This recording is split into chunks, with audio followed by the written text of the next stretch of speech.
When I'm driving to work in the morning and I'll turn in towards Heathrow, that's when I get my first glimpse of the tower because it stands out a mile. Even as a kid, I was obsessed with aeroplanes. When I left school, I knew that I wanted to do something within aviation. I got a visit to a control tower, and as soon as I went up the stairs and saw all of the buttons and the lights being right at the center of the whole thing, I realized that this was the perfect job. We handle, on average, around 1,350 flights every day. That's about 480,000 flights every year. You've got that mix of super heavy aircraft going to Los Angeles and Hong Kong, and then your little services going to Edinburgh and Manchester. There are around about 60 air traffic controllers.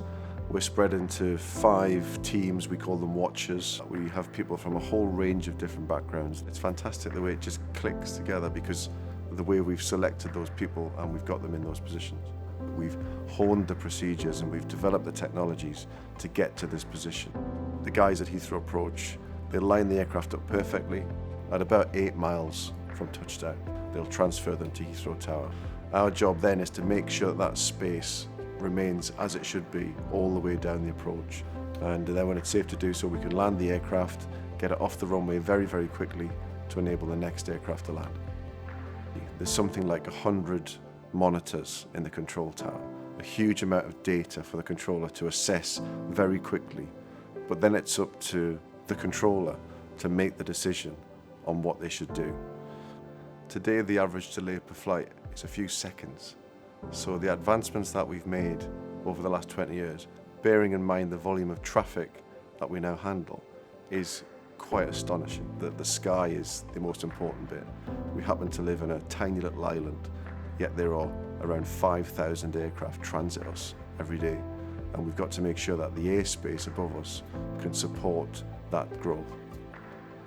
Concorde was a really special aircraft at Heathrow. It was the time of the day when it would depart, and as it accelerated down the runway, no matter what you were doing, everybody in the control tower just paused for a few seconds just to glance and have a look at it as those reheats came shooting out the back, and it absolutely zoomed off towards Kennedy. And it was just a fantastic and special part of the day.